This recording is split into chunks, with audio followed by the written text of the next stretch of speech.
Hello friends, welcome back to my channel. आज हम यहाँ पर मैनेजमेंट का एक न्यू टॉपिक लेकर आए हैं जो कि है आपका फंक्शंस ऑफ मैनेजमेंट। ये टॉपिक से बहुत सारे क्वेश्चंस आपके बनते हैं और साथ ही साथ इसमें कुछ क्वेश्चंस जो हैं हमने वो उठाए हैं जो हम कभी ना कभी आपके साथ डिस्कस कर चुके हैं, या फिर आपने अगर प्रीवियस पेपर सॉल्व किया है तो उसमें वो क्वेश्चंस आपने देखे होंगे। ठीक है, तो उनको आज हम यहाँ पे डिस्कस करेंगे ताकि आपका रिवीजन यहाँ पर हो जाए। तो स्टार्ट करते हैं। वीडियो पे नए हैं तो प्लीज़ वीडियो को लाइक कीजिए, चैनल को सब्सक्राइब कीजिए और बेल आइकन पे क्लिक भी ज़रूर कीजिएगा ताकि आने वाली वीडियो का नोटिफिकेशन आप तक पहुंच जाए।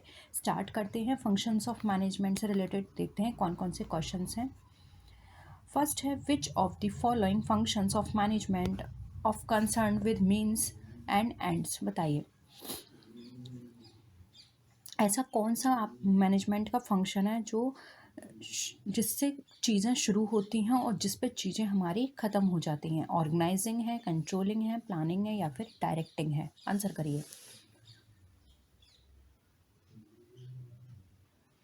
कौन सा फंक्शन लगता है जिससे आप सारी चीज़ें स्टार्ट करते हैं वहीं पर आके वो फिर से ख़त्म हो जाती हैं। तो देखिए वो है हमारा यहाँ पे प्लानिंग। प्लानिंग एक ऐसा फंक्शन है जिससे चीज़ें यहाँ पे हमारी स्टार्ट होती हैं वहीं पर आके हमारी ख़त्म हो जाते हैं। क्योंकि आपने देखा हो जब भी आप कोई काम करते हैं तो वहाँ से आप सारी चीज़ें देखते हैं कि हमारी प्लानिंग ये है, प्लानिंग के अकॉर्डिंग आप एग्जीक्यूशन करते हैं, एग्जीक्यूशन के बाद आप कंट्रोलिंग करते हैं और कंट्रोलिंग के बाद अगर आपको लगता है कि हाँ आपका वो काम सही है फिर तो वो बिल्कुल परफेक्ट है। और अगर आपको लगता है कि वो आपके कंट्रोलिंग यानी कि जो भी स्टैंडर्ड आपने डिसाइड किए थे उसके अकॉर्डिंग नहीं हो रहा है तो फिर से अगेन आप प्लानिंग करते हैं। तो स्टार्ट क्या हुआ, चीज़ें प्लानिंग से शुरू हुई और प्लानिंग पे ख़त्म हो गई। प्लानिंग अगर हम बात करें तो इसके अंदर ऑर्गेनाइजेशन गोल को डिफाइन किया जाता है, स्ट्रेटजीज़ बनाई जाती हैं for achieving those goals and developing plans to integrate and coordinate work activities. So हम कह सकते हैं कि it is concern with both ends, what and how. ठीक है, तो ऑप्शन 3 यहाँ पे हमारा राइट आंसर हो जाएगा। नेक्स्ट क्वेश्चन देखिए, in what orders do managers perform the managerial function. यानी किस ऑर्डर में मैनेजर एक मैनेजरियल फंक्शन को परफॉर्म करता है। Planning, organising, controlling and directing, organising, planning, directing and controlling, organising, directing, planning, controlling या फिर प्लानिंग, ऑर्गेनाइजिंग, डायरेक्टिंग, कंट्रोलिंग। बताइए। अभी हमने जो क्वेश्चन डिस्कस किया उसके अकॉर्डिंग भी आप इस क्वेश्चन को सॉल्व कर सकते हैं और ये 2021 में आया हुआ क्वेश्चन है। बताइए। देखिए सबसे पहले तो हमारी प्लानिंग आती है, तो हमारा ऑप्शन 2 और ऑप्शन 3 तो कट गया। अब ऑप्शन 1 में भी प्लानिंग है, ऑप्शन 2 में भी। ऑर्गेनाइजिंग सेकंड नंबर पे, ये बिल्कुल सही है। लेकिन आप ये सोचिए कि आप डायरेक्टिंग से पहले कोई भी चीज़ को कंट्रोल कर सकते हैं? नहीं, पहले आप डायरेक्ट करेंगे कि कौन सा काम कैसे करना है, आप स्टैंडर्ड डिसाइड करेंगे, उसके बाद आप उसको कंट्रोल करेंगे। तो डायरेक्टिंग पहले आएगी, कंट्रोलिंग बाद में। तो हमारा ऑप्शन 1 भी कट गया। ऑप्शन सही कौन सा हुआ फिर हमारा? ऑप्शन 4। पहले प्लानिंग करेंगे, फिर ऑर्गेनाइजिंग करेंगे, फिर हम स्टाफिंग आता है, फिर डायरेक्टिंग आता है, उसके बाद आता है कोऑर्डिनेटिंग, रिपोर्टिंग, बजटिंग, जिसमें रिपोर्टिंग और बजटिंग हमारा कंट्रोलिंग का पार्ट हो जाता है। ठीक है, नहीं तो आप इस चीज़ को याद करने के लिए आप ये भी याद कर सकते हैं, पोस्ट कॉर्ब। पी से प्लानिंग, ऑर्गेनाइजिंग, स्टाफिंग, डायरेक्टिंग, सी ओ से कंट्रोलिंग, आर से रिपोर्टिंग एंड बी से बजटिंग। और ये रिपोर्टिंग और बजटिंग हमारे किसके अंदर कंसिडर किए जाते हैं? कंट्रोलिंग के अंदर। इसलिए ये आप याद कर लीजिए, पोस्ट कॉर्ब। ठीक है, नेक्स्ट क्वेश्चन पर आइए। It is not part of the management process. ये मैनेजमेंट प्रोसेस का पार्ट नहीं है। क्या?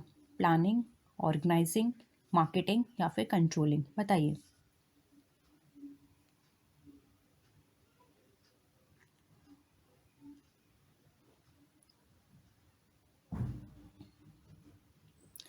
देखिए अकॉर्डिंग टू ऑप्शन, जो भी हमारे ऑप्शंस गिवन हैं इसके अकॉर्डिंग जो हमारा मार्केटिंग है, मार्केटिंग हमारा मैनेजमेंट प्रोसेस का पार्ट नहीं होता है।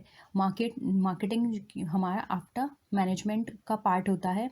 इसके अंदर तो हमारी ऑर्गेनाइजिंग आएंगी, स्टाफिंग आएंगी, डायरेक्टिंग आएंगी, कंट्रोलिंग आएंगी, ये सब होते हैं मैनेजमेंट का पार्ट।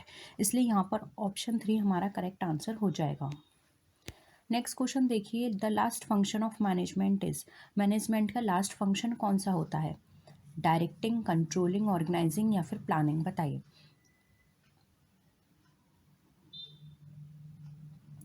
क्या लगता है आपको मैनेजमेंट का लास्ट फंक्शन?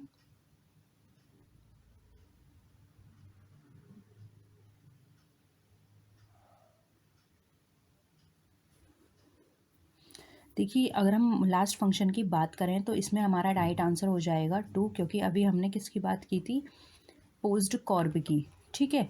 और मैंने आपको बताया था ये जो आर लास्ट का आर और बी होता है, यानी कि रिपोर्टिंग और बजटिंग, वो हमारा कंट्रोलिंग का पार्ट होता है। तो लास्ट पार्ट हमारा होता है कंट्रोलिंग।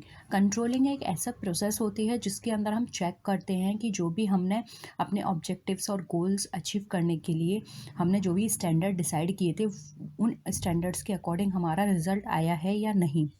और अगर लगता है कि किसी भी तरह की ज़रूरी हमें वहाँ पे लगता है कि हमारे जो स्टैंडर्ड्स हैं उससे हमने कम अचीव किया है, तो वहाँ पे जो भी डेविएशंस आते हैं फिर से उसको अचीव करने के लिए अगेन प्लानिंग की जाती है, ठीक है। तो प्राइमरी फंक्शन की बात करें तो प्राइमरी में तो हमारा आ जाता है प्लानिंग, ठीक है।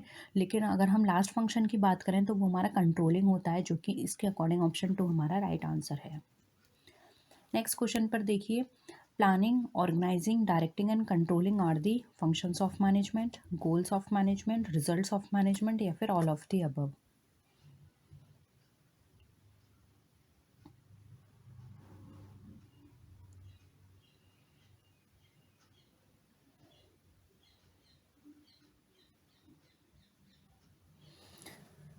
देखिए, ये जो हमें दिए गए हैं planning, organising, directing and controlling, ये हमारे गोल्स नहीं है ना ही रिजल्ट है, ये तो हमारे फंक्शंस हैं मैनेजमेंट के, ठीक है। और डायरेक्शन के भी फंक्शंस पूछे जा सकते हैं, तो डायरेक्शन के फंक्शंस नोट कर लीजिए।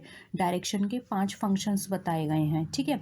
फर्स्ट है सुपरविज़न, सेकंड है कम्युनिकेशन, थर्ड है लीडरशिप, फोर्थ है मोटिवेशन, एंड फिफ्थ है हमारा कंट्रोलिंग। ये हमारे डायरेक्शन के हैं, ठीक है। ये आपने देखा डायरेक्टिंग, तो इसके फंक्शंस में आता है यहाँ पे हमारा क्या? सुपरविज़न, ये हमारा कम्युनिकेशन, लीडरशिप, और फिर ये मोटिवेशन, और फिर ये कंट्रोलिंग, ठीक है। नेक्स्ट देखिए, which of the following is not true about matrix organisation? बताइए मैट्रिक्स ऑर्गेनाइजेशन के अकॉर्डिंग इसमें क्या चीज़ सही नहीं है? It is relatively permanent, its project managers authority is distributed reasonably, there is slow information processing, its project heads have to share resources with functional heads। बताइए।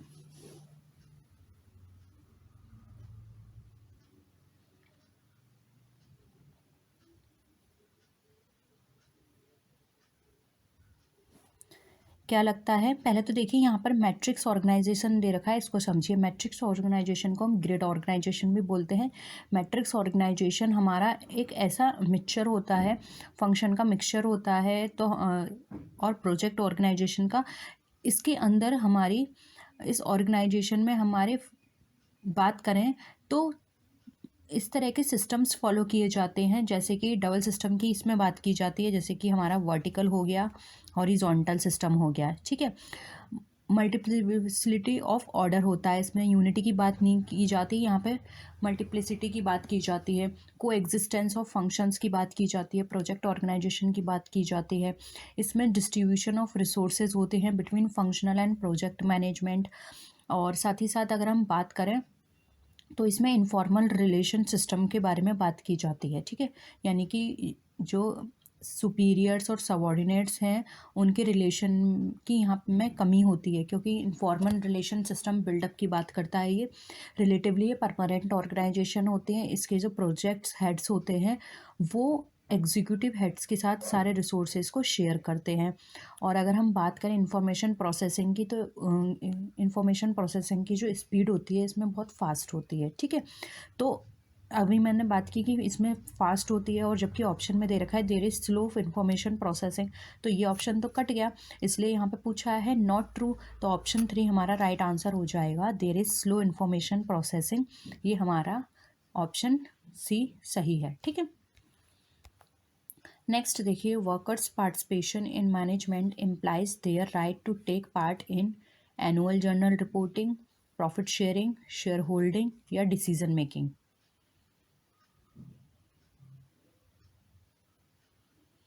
क्या होगा आंसर?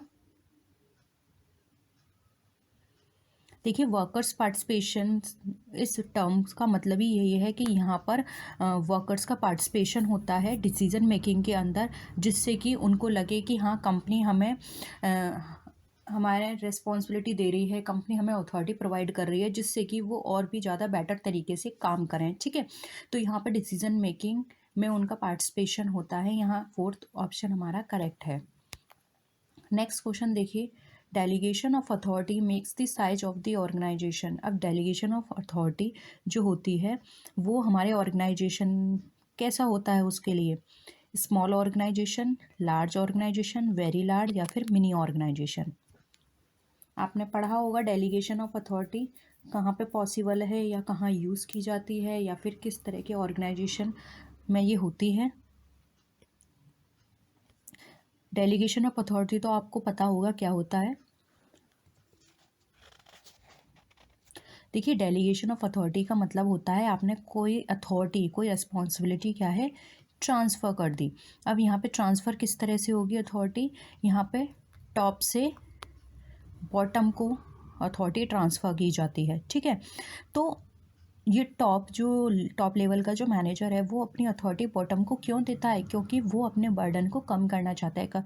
वो चाहता है कि मुझे सिर्फ इम्पॉर्टेंट आस्पेक्ट या इम्पॉर्टेंट चीज़ों पर ही फोकस करना पड़े, बाकी की रेस्पॉन्सिबिलिटी वो अपने बॉटम लेवल वाले मैनेजर को दे देता है, जिससे कि उसका भी वहाँ पे कॉन्फिडेंस बिल्डअप हो कि हाँ टॉप मैनेजमेंट ने मुझे ये रिस्पॉन्सिबिलिटी दी है, यानी वो मुझे किसी लायक समझते हैं। ठीक है, तो ये बेसिकली उस ऑर्गेनाइजेशन में किया जाता है जहाँ पे काम बहुत ज़्यादा होता है, जहाँ प्रोजेक्ट बहुत होते हैं। तो इस तरह की जो सिचुएशन होगी कहाँ पर होगी, लार्ज ऑर्गेनाइजेशन के अंदर। अब यहाँ पे कुछ स्टूडेंट बोलेंगे वेरी लार्ज क्यों नहीं आपने सेलेक्ट किया, तो देखिए जब लार्ज में होगा तो वेरी लार्ज तो अपने आप ही उसमें इंक्लूड हो जाता है, तो वेरी लार्ज का तो यहाँ को क्वेश्चन अराइज नहीं होता। बात की जा रही है यहाँ स्मॉल एंड लार्ज में, तो लार्ज के लिए डेलीगेशन ऑफ अथॉरिटी हमारे होती है और वहाँ पे यूज़ की जाती है। तो ऑप्शन 2 यहाँ पे हमारा करेक्ट आंसर हो जाएगा। नेक्स्ट देखिए 360 degree performance appraisal is a method for evaluation. अब 360 डिग्री जो एक मेथड है परफॉर्मेंस अप्रेजल का, ये कहाँ किस लिए यूज़ किया जाता है, एम्प्लॉय की परफॉर्मेंस को चेक करने के लिए, मैनेजर की परफॉर्मेंस के लिए, ओनर की परफॉर्मेंस के लिए या फिर कस्टमर की परफॉर्मेंस के लिए।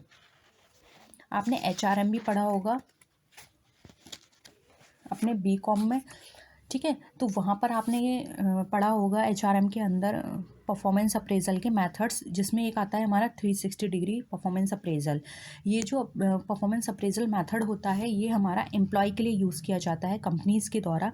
ऑप्शन 1 हमारा राइट आंसर हो जाएगा। इसमें क्या होता है कि इसमें जो सबॉर्डिनेट होते हैं या जो एम्प्लॉय होते हैं उनकी सारे फैक्टर्स को लेकर, यानी कि उनके सभी एस्पेक्ट्स को लेकर एवेल्यूशन किया जाता है, जिसको 360 के नाम दिया गया।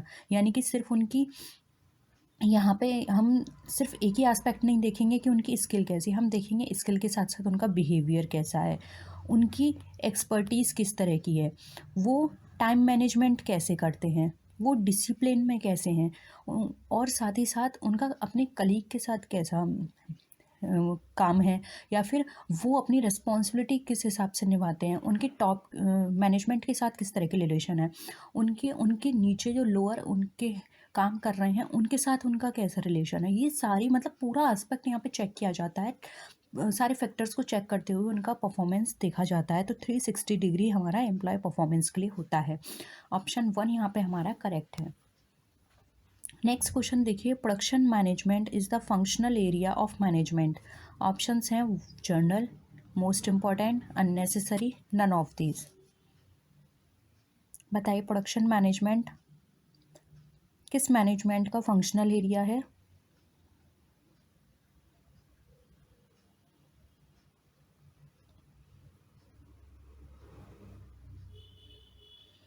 देखिए यहाँ पर अगर हम बात करें प्रोडक्शन मैनेजमेंट की, तो यहाँ पर प्रोडक्शन मैनेजमेंट जो होता है वो फंक्शनल एरिया है हमारा, मोस्ट इम्पॉर्टेंट फंक्शनल एरिया है मैनेजमेंट का। ठीक है, क्योंकि प्रोडक्शन मैनेजमेंट की अगर हम बात करें तो ये एक फोकल पॉइंट होता है जिसके बीच में हमारे कंपनी के जितने भी कंपोनेंट्स होते हैं सारे रिवॉल्व्स करते हैं, ठीक है।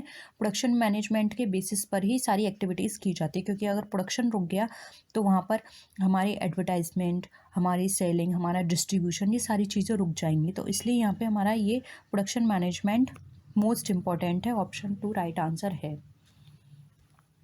नेक्स्ट देखिए, the principle of unity of command implies. अब आपने यूनिटी ऑफ कमांड तो पढ़ा ही होगा, तो ये इसमें पूछा गया है कि जो यूनिटी ऑफ कमांड है वो क्या बताती है। Unity of thought and action, unity among subordinates, instruction from staff authority, instruction from one line authority. बताइए।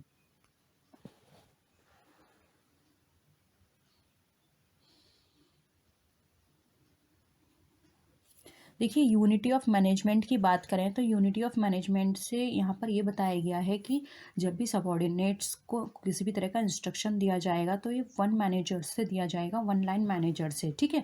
तो ऑप्शन 4 यहाँ पे राइट आंसर हो जाएगा, क्योंकि यहाँ पर अगर वन लाइन अथॉरिटी से उसको इंस्ट्रक्शंस दिए जा रहे हैं तो किसी भी तरह की कन्फ्यूज़न यहाँ पे ख़त्म हो जाती है, और वो सिर्फ उनके लिए रिस्पॉन्सिबल होगा, अपनी जो भी उनको रेस्पॉन्सिबिलिटी दी गई है वो उनको बताने के लिए, ठीक है। तो ऑप्शन 4 यहाँ पे राइट आंसर है हमारा। नेक्स्ट क्वेश्चन देखिए, Henry fuel is known for. अब हेनरी फ्यूल जो है वो किस लिए जाने जाते हैं। साइंटिफिक मैनेजमेंट के, राशनलाइजेशन के लिए, इंडस्ट्रियल साइकोलॉजी या ग्रुप डायनामिक्स के लिए, या फिर प्रिंसिपल ऑफ मैनेजमेंट के लिए। ये क्वेश्चंस अगेन मैं आपको बता रही हूँ, मैं ये करवा चुकी हूँ। ये बीच में मैंने इसलिए डाले हैं इस तरह के क्वेश्चन जिससे आपका रिवीजन हो और आपको पता चले कि ये बहुत ही इंपॉर्टेंट टॉपिक है और ये एग्ज़ाम में बहुत बार पूछे गए हैं। मैं करा चुकी हूँ, ये मुझे पता है। ये क्वेश्चंस, कुछ क्वेश्चंस, ज़्यादा नहीं, सिर्फ 4 या 5 क्वेश्चंस मैंने रिपीट करे हैं, ठीक है। देखिए, Henry fuel principle of management के लिए जाने जाते हैं। आप साइंटिफिक मैनेजमेंट तो आपको पता ही है किसने दिया था, कमेंट में बताइए। नेक्स्ट क्वेश्चन देखिए, management is today considered as a process of. और मैं सोच रही हूँ कि आपका बीच बीच में एक पेपर भी कंडक्ट कराता है टेलीग्राम के थ्रू, जिससे कि आपका वहाँ पे एनालाइज हो जाए कि आपको कितना पता है या कितने क्वेश्चंस आपके प्रिपेयर हैं, ठीक है। Getting done, work done through others, working with others and work done through others, working together and work done through others, या फिर नन ऑफ द अबव। क्या होगा आंसर? इसका आंसर है 3। इसमें ये बताया जाता है कि जब आप किसी से काम करवाते हैं तो उसके साथ आपको काम करना भी पड़ता है, वो हमारा मैनेजमेंट बताता है, ठीक है। तो ऑप्शन 3 हम यहाँ पे करेक्ट है। नेक्स्ट देखिए, the author of the book journal and industrial management किसने दी।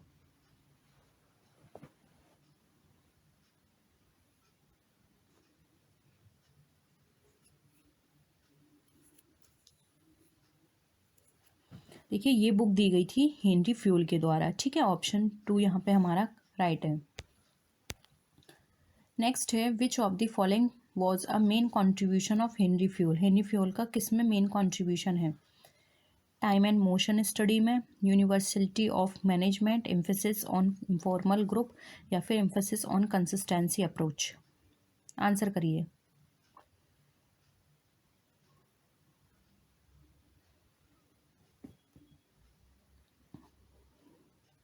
क्या लगता है? देखिए, हेनरी फ्यूल के कंट्रीब्यूशन की बात करें तो इन्होंने कंट्रीब्यूशन दिया था यूनिवर्सलिटी ऑफ मैनेजमेंट। ये इनके जो 14 प्रिंसिपल्स थे उसके अंदर एक प्रिंसिपल आता है, प्रिंसिपल ऑफ यूनिवर्सलिटी, ठीक है।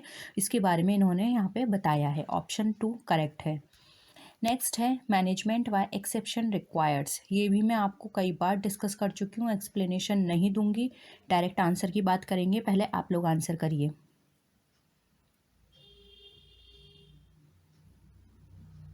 क्या लगता है? Reporting of significant variances, selecting responsibility oriented reporting, full report on performance, computation of actual achievements in different spheres of performance. क्या होगा मैनेजमेंट बाय एक्सेप्शन का मतलब? क्या, कहाँ आवश्यकता होती है उसकी? इसकी ज़रूरत होती है जहाँ पे हमारे वेरिएंसेस निकल कर आते हैं, ठीक है। रिपोर्टिंग ऑफ सिग्निफिकेंट वेरिएंसेस यानी कि जो जितना ज़रूरी एस्पेक्ट होता है सिर्फ उन्हीं पे फोकस किया जाता है, बाकी की चीज़ें जो सबॉर्डिनेट्स हैं वो हैंडल करते हैं। नेक्स्ट है the main advantage of functional organisation. अब फंक्शनल ऑर्गेनाइजेशन की बात की जा रही है तो क्या आएगा? सिंप्लिसिटी, एक्सपर्ट एडवाइस, स्पेशलाइजेशन या फिर एक्सपीरियंस, बताइए। इसके लिए आपको फंक्शनल ऑर्गेनाइजेशन के बारे में पता होना चाहिए, तो आप इजीली इसका आंसर कर सकते हैं। देखिए, अगर हम फंक्शनल ऑर्गेनाइजेशन की बात करें तो फंक्शनल ऑर्गेनाइजेशन का मतलब होता है फंक्शन से, यानी कि आपने ऑर्गेनाइजेशन को अपने फंक्शंस के अकॉर्डिंग डिवाइड कर दिया। फंक्शंस के अकॉर्डिंग कैसे? जहाँ जो जिसका जो फंक्शन है उसको उसकी स्किल के अकॉर्डिंग आपने एक ऑर्गेनाइजेशन बना दी, जैसे कि प्रोडक्शन ऑर्गेनाइजेशन, डिस्ट्रीब्यूशन, ठीक है, एडवर्टाइजमेंट, आपने क्या अलग अलग डिपार्टमेंट बना दिए। तो ये क्या है, सब में अपने अपने स्पेशलाइज्ड होंगे। तो फंक्शनल ऑर्गेनाइजेशन में स्पेशलाइजेशन की बात की जाती है, ठीक है।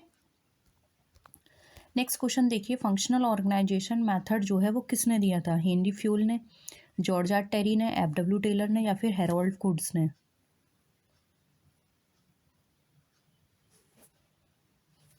किसने दिया था? ये जो कॉन्सेप्ट है हमारा, ये दिया गया था हेनरी फ्यूल के, वो सॉरी एफ.डब्ल्यू. टेलर के द्वारा, ठीक है। ऑप्शन 3 यहाँ पे राइट आंसर है।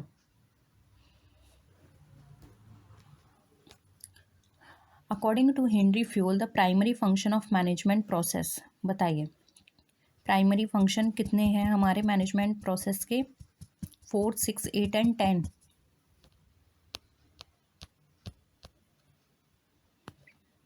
देखिए, हेनरी फ्यूल ने प्राइमरी फंक्शंस की बात की थी, जो कि हमारे थे कितने? 6।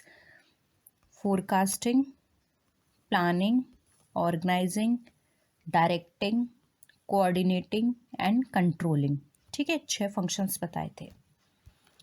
नेक्स्ट है, according to F W. Taylor how many officers guide for scientific industrial management? 10, 8, 6 and 4, बताइए। कितने ऑफिसर्स की ज़रूरत होती है साइंटिफिक इंडस्ट्रियल मैनेजमेंट के लिए?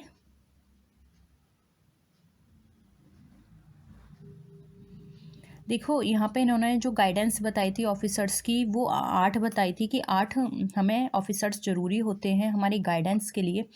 टेलर ने है यहाँ पर इनको 2 पार्ट्स में डिवाइड किया था। 1 था हमारा प्लानिंग, सेकंड था हमारा यहाँ पे एग्जीक्यूटिव। प्लानिंग की अगर हम बात करें और एग्जीक्यूटिव की बात करें तो देखिए, प्लानिंग में time and clerk, root clerk, instructional card clerk, disciplinary, ये आता है। और सेकंड में हमारा यहाँ पर आता है gang boss, repair boss, speed boss and instruction. इस तरह से यहाँ पे इन्होंने बात की थी। 4 हमारे प्रोडक्शन के अंदर, 4 हमारे एग्जीक्यूटिव डिपार्टमेंट के अंदर, ठीक है। तो ऑप्शन 8 यहाँ पे राइट आंसर है। तो यही of controlling is concern with, जो कंट्रोलिंग की प्रोसेस है वो किससे कंसर्न होती है आपको बताना है। Measurement of the actual performance, setting up of standards, assigning the task, determination of goals, बताइए।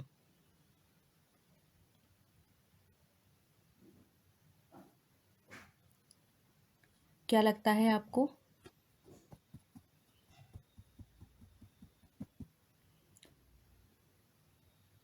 देखिए, अगर हम फर्स्ट ऑफ ऑल कंट्रोलिंग की बात करें तो कंट्रोलिंग हमारे मैनेजमेंट प्रोसेस का लास्ट पार्ट होता है या लास्ट फंक्शन होता है।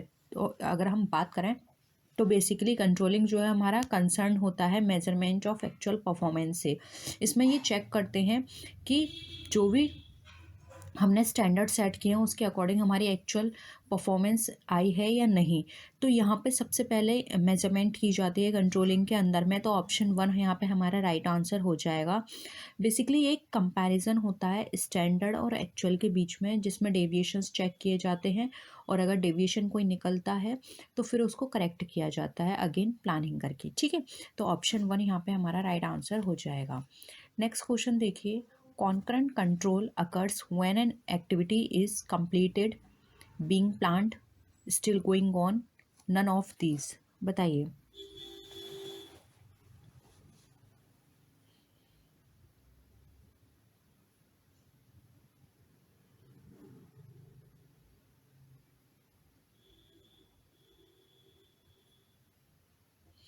देखिए, कॉन्करेंट जो होती है वो तब की जाती है, कॉन्करेंट नाम से ही यहाँ पे पता चल रहा है, जो चल रही हैं चीज़ें उन पे की जाती है, उन चीज़ों पे नहीं की जाती जो अभी हम सोच रहे हैं कि हम इसको स्टार्ट करेंगे, यानी कि अभी वो स्टार्ट भी नहीं हुई है, या फिर वो चल रही है प्लानिंग स्टेज में, या फिर वो कंप्लीट हो चुकी है। ये स्टिल गोइंग ऑन जो प्रोसेस होती हैं वहाँ पे ये की जाती हैं। तो ऑप्शन 3 यहाँ पे हमारा राइट आंसर हो जाएगा।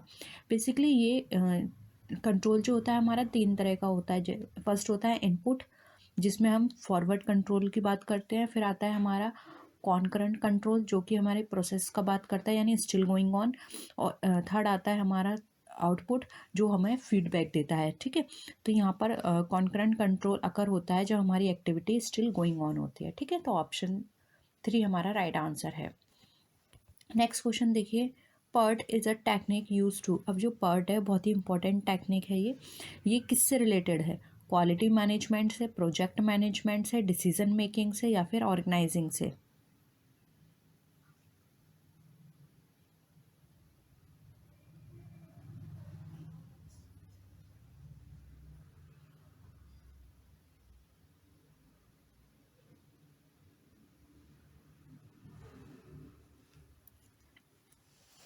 बताइए।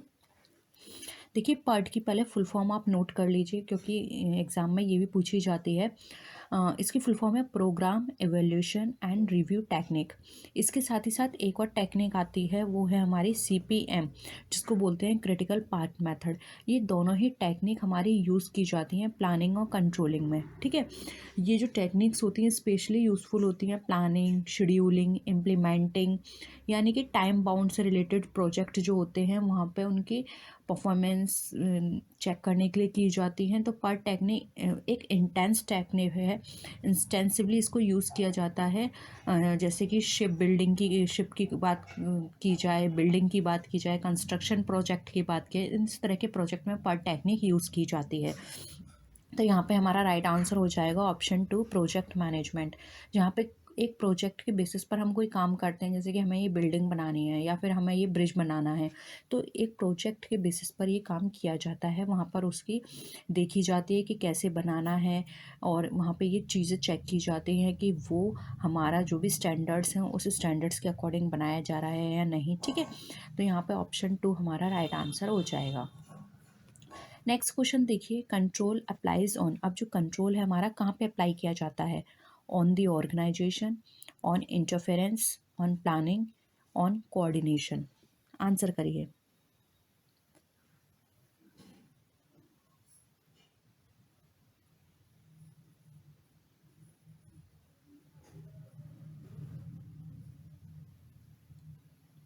कंट्रोल बेसिकली कहाँ अप्लाई करते हैं? हम प्लानिंग में अप्लाई करते हैं, क्योंकि हम जो भी पॉलिसीज़ प्लान्स बनाते हैं वो इसके बेसिस पर बनाते हैं, और फिर इसकी बेसिस पर ही हम एफ़र्ट्स करते हैं अपनी जो भी हमारे सेट गोल्स हैं उनको अचीव करने के लिए। तो अगर कोई भी रिज़ल्ट हमारा अचीव नहीं हुआ है according to predetermined goals, तो वहाँ पर हम क्या करेंगे, चीज़ें देखेंगे कि कहाँ कमी आई है, यानी कि हम उसको कंट्रोल करेंगे। तो ये प्लानिंग के ऊपर ही हम अप्लाई करते हैं अपना कंट्रोल। तो ऑप्शन 3 हमारा राइट है। नेक्स्ट क्वेश्चन देखिए, कंट्रोल अप्लाई। अब यहाँ पर मैनेजमेंट के पॉइंट ऑफ व्यू से पूछा जा रहा है कि लेवल क्या होते हैं कंट्रोल को अप्लाई करने के। लो लेवल मैनेजमेंट में किया जाता है, मिडिल लेवल मैनेजमेंट में, हाई लेवल मैनेजमेंट में, या फिर ऑल लेवल्स ऑफ मैनेजमेंट में? बताइए, एक कंट्रोल को हम कहाँ पे अप्लाई करते हैं?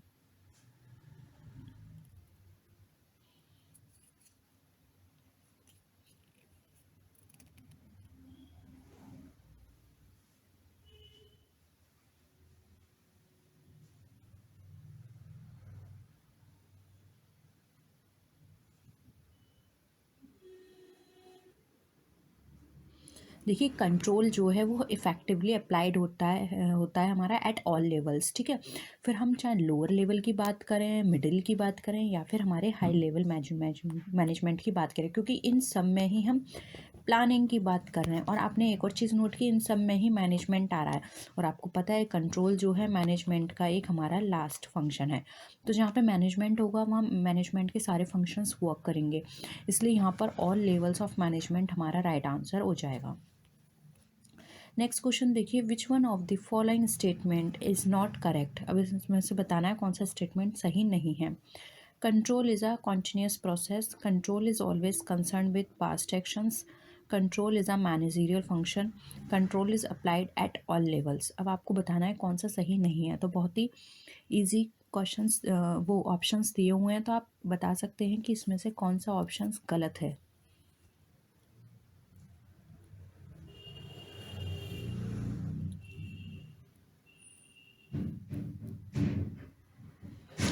क्या लगता है?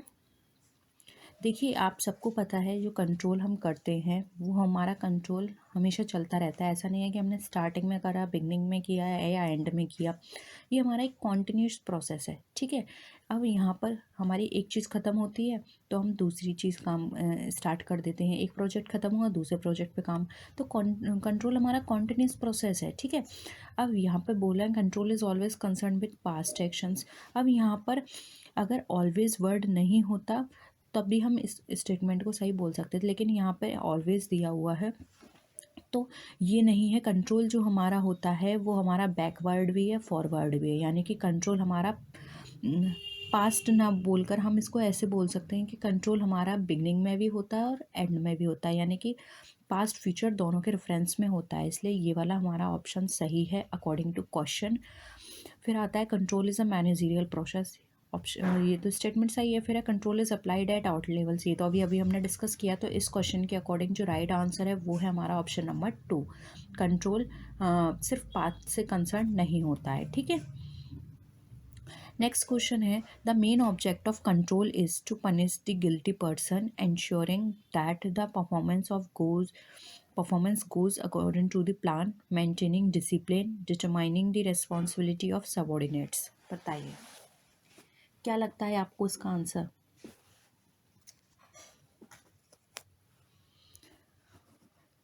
मेन ऑब्जेक्ट की बात की गई है, इसलिए ऑप्शंस को अच्छे से पढ़ना, क्योंकि अगर ऑप्शन में यहाँ पे क्वेश्चन में मेन दिया है तो अलग हो जाता है आंसर, और अगर जर्नल दिया है तो अलग आंसर हो जाता है।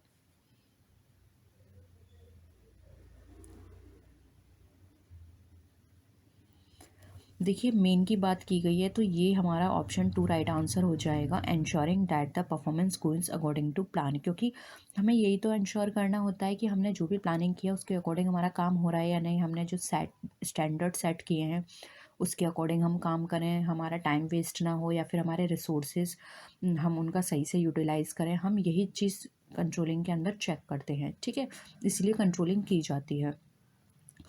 तो यहाँ पर ऑप्शन 2 हमारा करेक्ट हो जाएगा। नेक्स्ट देखिए, which among the following is a part of management process. अब इसमें से कौन सा हमारा मैनेजमेंट प्रोसेस का पार्ट है? Span of control, authority and responsibility, evaluation and control, या फिर यूनिटी ऑफ कमांड।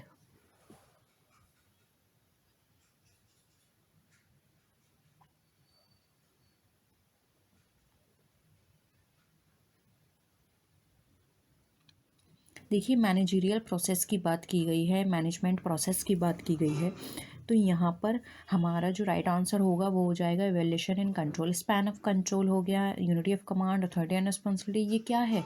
ये हमारे फ्यूल के 14 प्रिंसिपल्स में आते हैं, ठीक है। अब यहाँ पर बात करें इवैल्यूएशन एंड कंट्रोल की, तो ये हमारा मैनेजरियल जो प्रोसेस है उसके पार्ट होते हैं। सबसे पहले क्या आता है? प्लानिंग, उसके बाद आता है ऑर्गेनाइजिंग, फिर डायरेक्टिंग, स्टाफिंग, डायरेक्टिंग, देन आता है हमारा एवेल्यूएशन एंड कंट्रोल, ठीक है। तो ये हमारा चलती है इस तरह से प्रोसेस। ऑप्शन 3 करेक्ट है हमारा।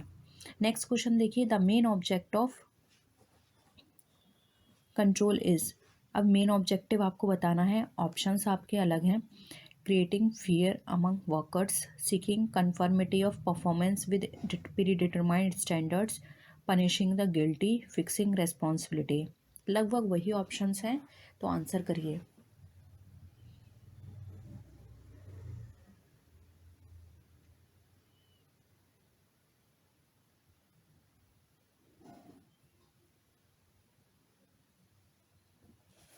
क्या होगा?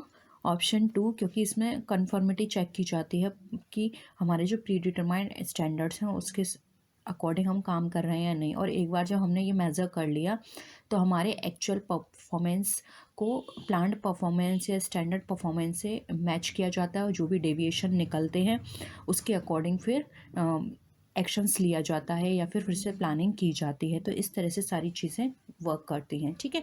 तो ऑप्शन 2 यहाँ पे हमारा राइट आंसर है। नेक्स्ट क्वेश्चन देखिए, whose comparative study is necessary for managerial control. बताइए, purchase and sale, cost, cost control या फिर ऑल ऑफ द अबव।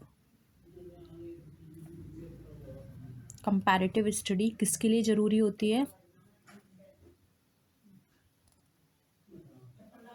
क्या होगा यहाँ पे राइट आंसर?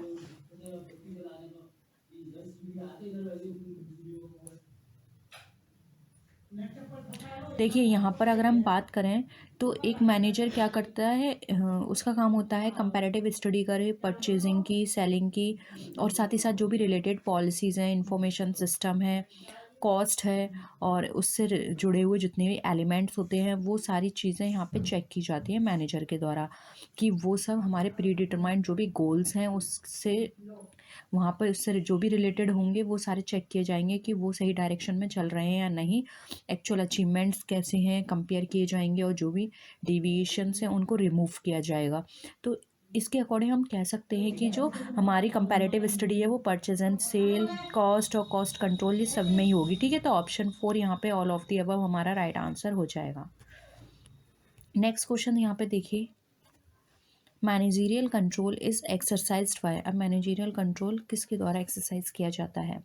लो level managers, middle level managers, top level managers या all level managers.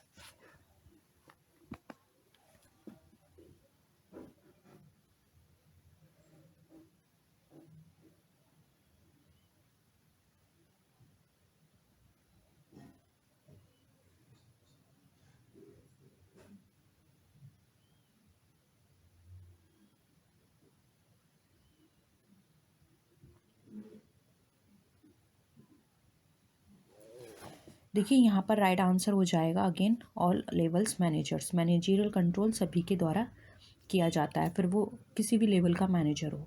Option 4 correct है। Next question देखिए, the function of control by management is not possible without the following: planning, organisation, employ planning या फिर motivation. बताइए, control जो है वो किसके बिना पॉसिबल नहीं है?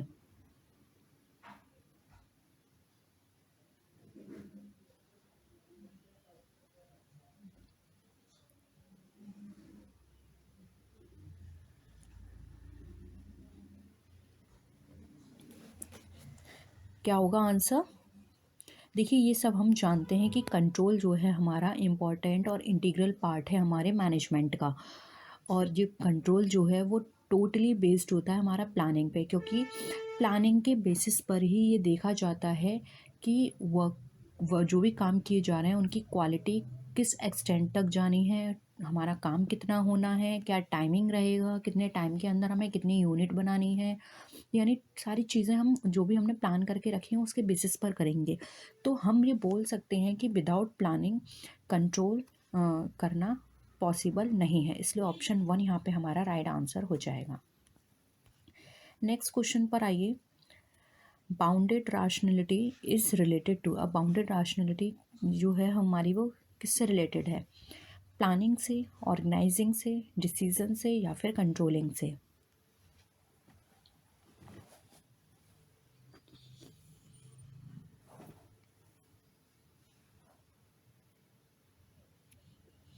देखिए आपने रैशनैलिटी तो आप समझते होंगे, तो इसकी एक लिमिट डिसाइड कर दी जाती है, और ये जो डिसाइड की जाती है ये हमारी कंट्रोलिंग के बेसिस पर होती है, तो ये हमारी कंट्रोलिंग से रिलेटेड होती है। ऑप्शन 4 यहाँ पे हमारा राइट आंसर। नेक्स्ट क्वेश्चन पर आइए, which one of the following is the control function of management?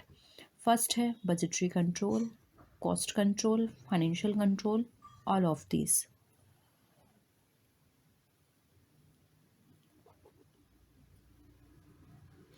बताइए मैनेजमेंट का काम क्या क्या होता है?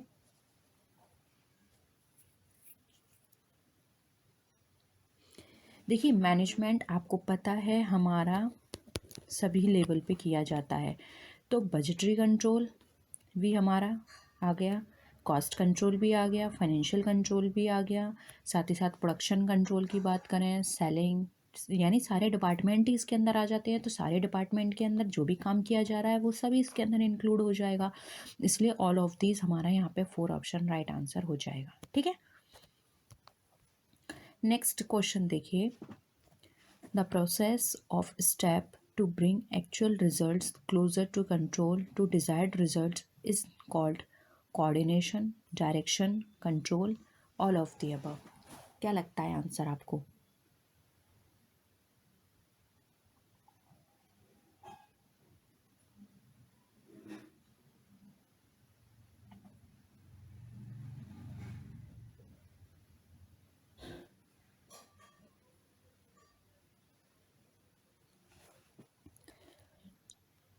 सिंपल है, कंट्रोल है, क्योंकि अभी हमने कितनी बार बात की कि हम एक्चुअल को जो हमें हमारे स्टैंडर्ड हैं या डिज़ायर्ड रिजल्ट्स हैं उससे उसके पास हम लाने की कोशिश करते हैं। यानी हम ये देखते हैं कि कम से कम डेविएशन हो, तो जितना क्लोज़र होगा उतने लिए उतना ही हमारे लिए अच्छा है। यानी कि हम जो भी काम कर रहे हैं हमारा वो सही डायरेक्शन में चल रहा है। ठीक है, तो यहाँ पर ये जो पूरी प्रोसेस है हमारी कंट्रोल कहलाती है।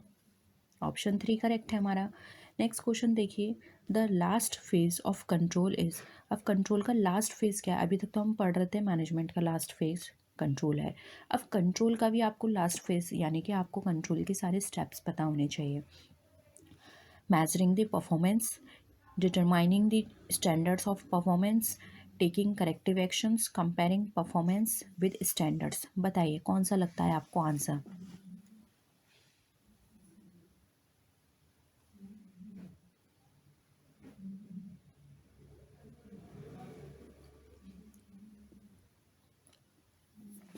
देखिए, ये क्वेश्चन को सॉल्व करने के लिए आपको सबसे पहले स्टेप्स पता होने चाहिए।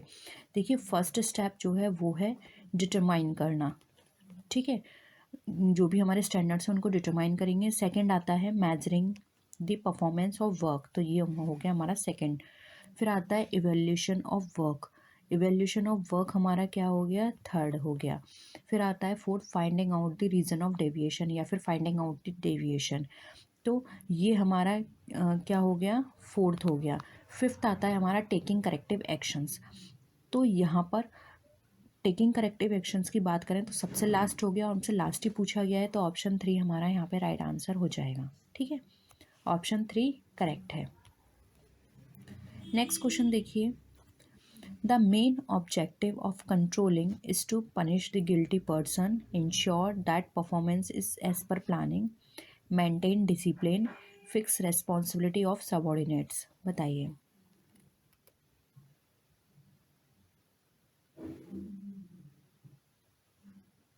क्या लगता है answer?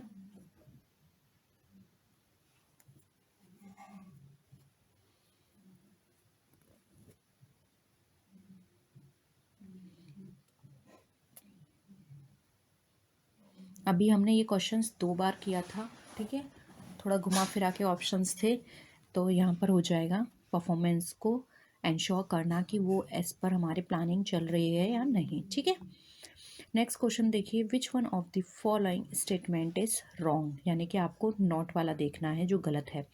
Control is a backward looking activity, control is concern with coordination, control is a forward looking activity, control and planning are independent of each other। बताइए क्या लगता है आंसर?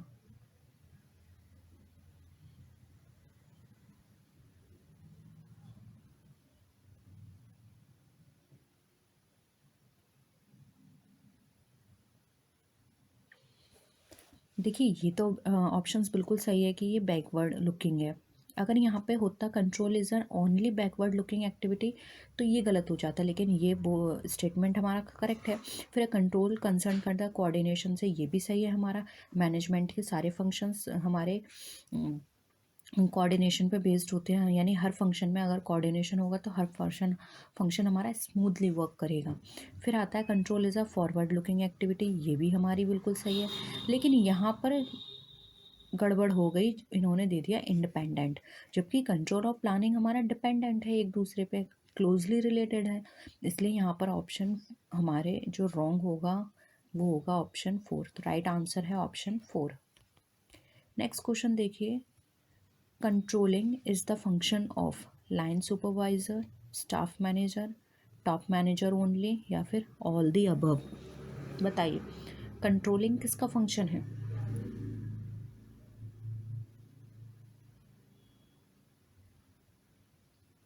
अभी हमने एक क्वेश्चन किया था तो इसी तरह से, लेकिन थोड़ा अलग तरीके का पूछा गया था क्वेश्चन। बताइए। देखिए आपको याद आ रहा है, अभी हमने पूछा था कंट्रोल जो है वो किस किस लेवल पे किया जाता है। तो देखिए लाइन सुपरवाइज़र हमारा किस लेवल में आता है, स्टाफ मैनेजर किस लेवल में आता है, एंड टॉप मैनेजर। तीनों लेवल आ गए, यानी कि all the above right answer हो जाएगा, क्योंकि हम लो की बात करें, मीडियम की बात करें, या फिर हम टॉप की बात करें, तीनों में हमारा कंट्रोलिंग होता है। ठीक है, तो ऑप्शन 4 करेक्ट है। नेक्स्ट क्वेश्चन देखिए, कंट्रोलिंग डज नॉट इंक्लूड। अब कंट्रोलिंग में क्या चीज़ इंक्लूड नहीं होती है। Establishing standard, measurement of performance, taking corrective action, making effective communication. बताइए। अभी मैंने आपको स्टेप्स भी बताए थे, अगर आप में से किसी ने नोट करे हो तो आप इजीली आंसर कर सकते हैं, या फिर अगर आपने अच्छे से सुना भी हो तब भी आप आंसर इसका इजीली कर सकते हैं। बताइए। देखिए हमने स्टैंडर्ड्स को इस्टेब्लिश करने की बात की थी, जो कि हमारा फर्स्ट ही स्टेप था।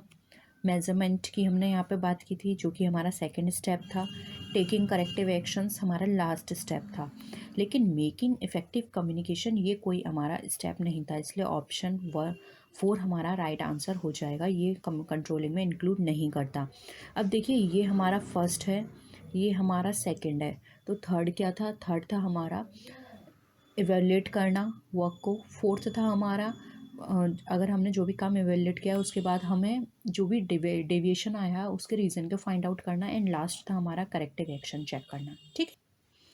The primary function of management is. अब आपको बताना है मैनेजमेंट का प्राइमरी फंक्शन यहाँ पर कौन सा है।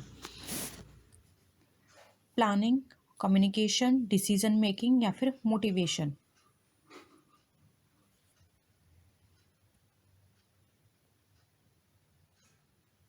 क्या लगता है मैनेजमेंट का प्राइमरी फंक्शन। आप मैनेजमेंट के जो फंक्शंस हैं उसकी चेन तो आपको पता ही होगी, कहाँ से स्टार्ट होता है और कहाँ पे एंड होता है। देखिए प्राइमरी फंक्शन की यहाँ पर बात करें तो वो हमारा होगा प्लानिंग, क्योंकि मैनेजमेंट की जो प्रोसेसिंग होती है वो हमारी प्लानिंग से शुरू होती है। प्लानिंग है, प्लानिंग एक तरह से ये डिसीज़न होता है कि क्या हमें करना है, कैसे करना है और किसके द्वारा ये करवाना है। ठीक है, और कब होगा, कैसे होगा, ये सारी चीज़ें प्लानिंग में आती हैं। एक तरह से प्लानिंग जो है वो हमारा ब्रिज की तरह काम करता है between the actual position of organisation and its desired one. ठीक है, तो ये फर्स्ट फंक्शन है मैनेजमेंट प्रोसेस का। अगर हम इसके लास्ट की बात करें, लास्ट इसकी प्रोसेस में कौन सा आता है, तो वो आता है हमारा कंट्रोल। यानी कि प्लानिंग शुरू होता है, मैनेजमेंट का जो फंक्शन शुरू होता है प्लानिंग पे और ख़त्म होता है हमारा कंट्रोलिंग पे। ठीक है, तो ये क्वेश्चन बहुत पूछा जाता है कि इसका फर्स्ट कहाँ है और सेकंड क्या है। सेकंड क्वेश्चन देखिए, planning is an activity which is always. प्लानिंग एक ऐसी एक्टिविटी है जो कि हमेशा confines to top management, pervasive to all levels, carried to only by promoters and appointed advisers, perform jointly by management and workers representatives. बताइए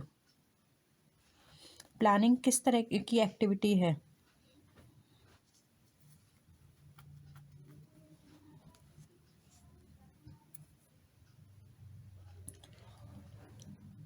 देखिए planning की यहाँ पे बात की जा रही है, तो प्लानिंग जो होती है हमें सभी लेवल पे ज़रूरत होती है, whether it is high, medium और लो। हाई लेवल पे बात करें तो वहाँ पर हमारी पॉलिसीज़ बनाई जाती हैं, तो उन पॉलिसीज़ को बनाने के लिए प्लानिंग की ज़रूरत होती है। मिडिल लेवल की बात करें तो जो भी हमने पॉलिसीज़ बनाई हैं उन पॉलिसीज़ को किस तरह से फॉलोअप करना है, किस तरह से काम करवाना है, उस पर वो मीडियम लेवल का काम होता है, तो उसके लिए हम अगेन प्लानिंग करेंगे। और लोअर लेवल की बात की गई तो लोअर लेवल में उस प्लानिंग को किस तरह से एकम्प्लिश करना है, टास्क में किस तरह से उसको एग्जीक्यूट करवाना है, किस तरह से उसको हमें जो भी हमने प्लानिंग बनाई है उसको किस तरह से हमें अपने रिजल्ट में कन्वर्ट करना है, इसके लिए भी एक अगेन प्लानिंग की जाती है। तो प्लानिंग अगर हम बात करें तो प्लानिंग हमारी दोनों तरह से इम्पोर्टेंट हो जाती है, फिर वो हम मेन कंसर्न में बात करें या एंड कंसर्न में बात करें, यानी कि मीन्स और एंड, इन दोनों के लिए ही हमें प्लानिंग की ज़रूरत होती है। प्लानिंग जो है उसके अंदर ऑर्गेनाइजेशनल गोल्स जो होते हैं उनको डिफ़ाइन किया जाता है, हमारी जो स्ट्रेटजीज़ होती हैं उनको इस्टेब्लिश किया जाता है for achieving those goals and developing plans to integrate and coordinate work activities. तो हम ये बोल सकते हैं कि प्लानिंग जो है हमारी हर लेवल पे इम्पॉर्टेंट होती है, इसलिए सेकंड ऑप्शन हमारा यहाँ पे राइट आंसर हो जाएगा। Planning is an activity which is always pervasive to all levels. ठीक है, नेक्स्ट क्वेश्चन पर आइए। The process of influencing the activities of an organised group in efforts towards goal setting and goal achievements is called planning, controlling, management या फिर leadership. क्या होगा answer?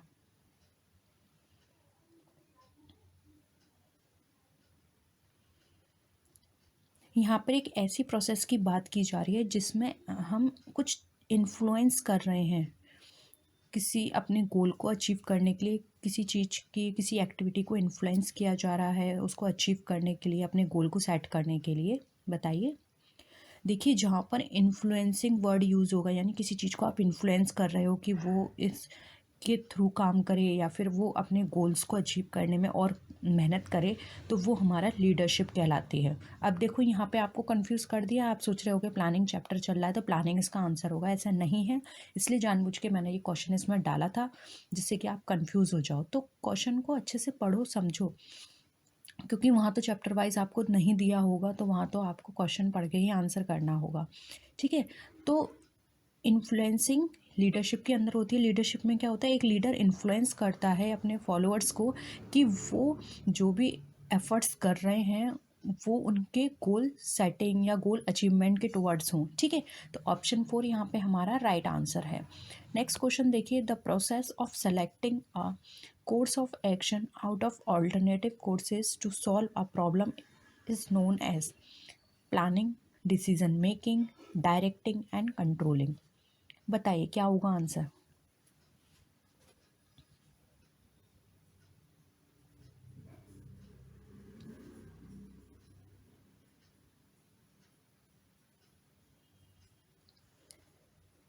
क्या होगा? देखिए, यहाँ पे selecting a course of action की बात की गई है आउट ऑफ ऑल्टरनेटिव कोर्सेज, यानी कि आपके पास ऑप्शन 1 है, ऑप्शन 2 है एंड ऑप्शन 3 है। अब आपको यहाँ पे सेलेक्ट करना है जो कि आपके लिए बेस्ट ऑल्टरनेटिव होगा या फिर आपके लिए बेस्ट ऑप्शन होगा। तो ये हम किस में करते हैं? जब हमारे पास ऑल्टरनेटिव्स होते हैं तो उसमें से हम बेस्ट ऑल्टरनेटिव चूज़ करते हैं हमारे डिसीजन मेकिंग में। इसलिए यहाँ पे करेक्ट आंसर होगा हमारा ऑप्शन नंबर 2, डिसीजन मेकिंग।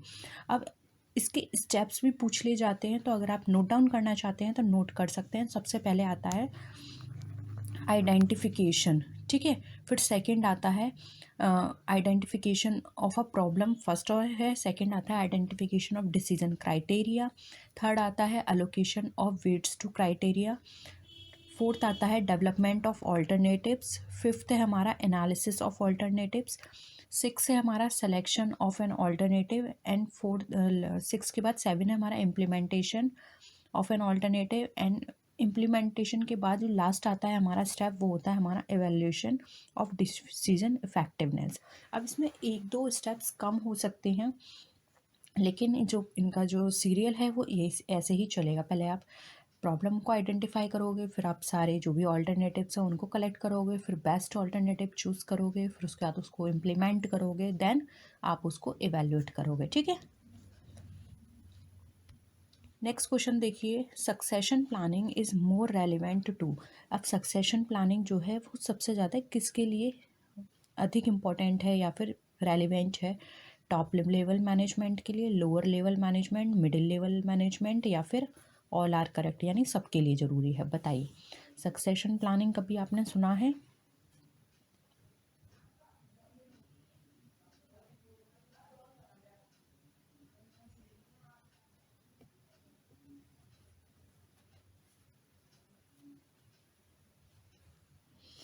देखिए सक्सेशन प्लानिंग को आप, अगर मैं एक टर्म दूँ यहाँ पे, तो आप इसको रिप्लेसमेंट से भी समझ सकते हैं। सक्सेशन प्लानिंग मतलब रिप्लेसमेंट प्लानिंग। अब देखिए रिप्लेसमेंट प्लानिंग है, सक्सेशन प्लानिंग, इसको थोड़ा सा और समझते हैं। तो सक्सेशन प्लानिंग का मतलब है अपने लीडर्स के जो रोल्स हैं उनको चेंज करना, लीडरशिप को चेंज करना।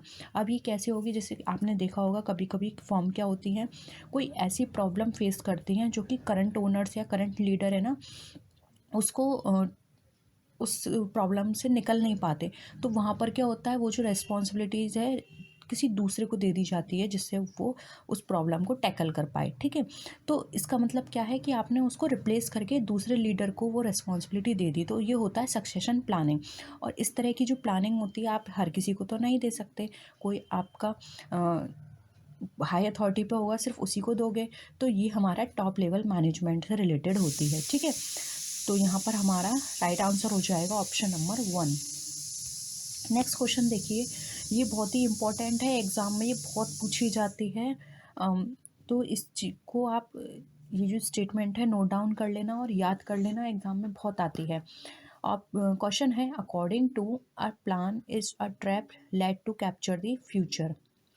बताइए स्टेटमेंट किसने दिया, हार्ले, न्यूमैन, टेरी यानी कि जॉर्ज आर टेरी, या फिर एलन। क्या होगा आंसर?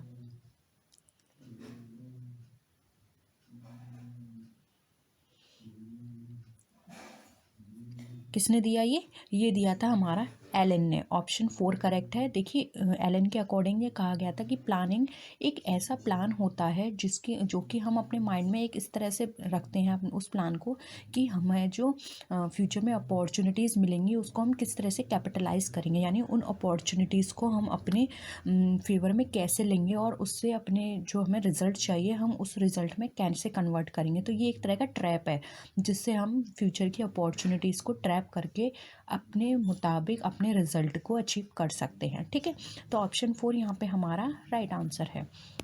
नेक्स्ट देखिए, strategic planning is done by top level management, lower level management, supervisory level management, या फिर ऑपरेटिंग मैनेजमेंट। बताइए स्ट्रैटेजिक प्लानिंग किसके द्वारा की जाती है?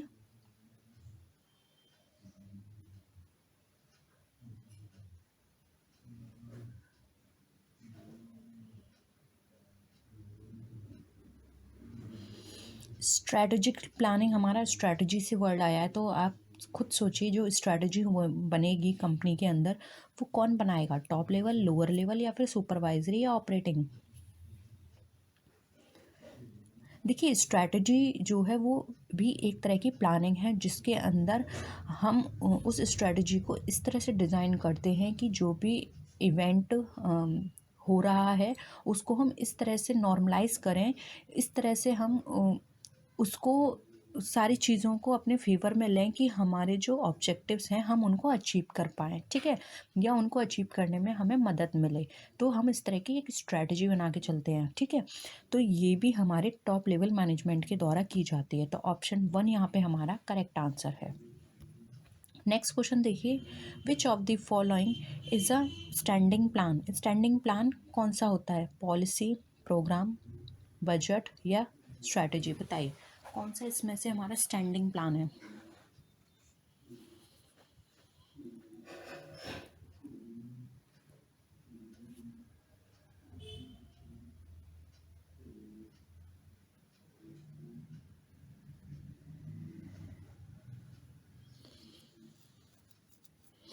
स्टैंडिंग प्लान का मतलब होता है जो कि हमारा परमानेंट है। तो परमानेंट बात की जा रही है, यानी कि यहाँ पर हमारी बात की जा रही है लॉन्ग टर्म ऑब्जेक्टिव्स की। ठीक है, अब लॉन्ग टर्म ऑब्जेक्टिव्स हम किससे अचीव करते हैं, हमारी पॉलिसी ऐसी बना के। तो यहाँ पर स्टैंडिंग प्लान हमारा पॉलिसी होगा, जबकि अगर हम बात करें प्रोग्राम की, बजट की और स्ट्रैटेजी की, ये हमारे शॉर्ट टर्म में आते हैं जो कि हमें सपोर्ट करते हैं हमारी पॉलिसी को अचीव करने में, या फिर हमारी पॉलिसीज़ जो है उसको मोर स्टेबल बनाने में। ठीक है, तो यहाँ पर स्टैंडिंग प्लान हमारा पॉलिसी है, जबकि उसको सपोर्ट कर रहे हैं हमारे प्रोग्राम, बजट, स्ट्रेटजीज। ठीक है, तो ऑप्शन 1 यहाँ पे हमारा राइट आंसर है। नेक्स्ट क्वेश्चन देखिए, the main and auxiliary function of management are based on. Decision making, organisation, planning या फिर डायरेक्शन? बताइए। मेन और ऑक्सिलरी फंक्शन मैनेजमेंट का किस पे बेस्ड है?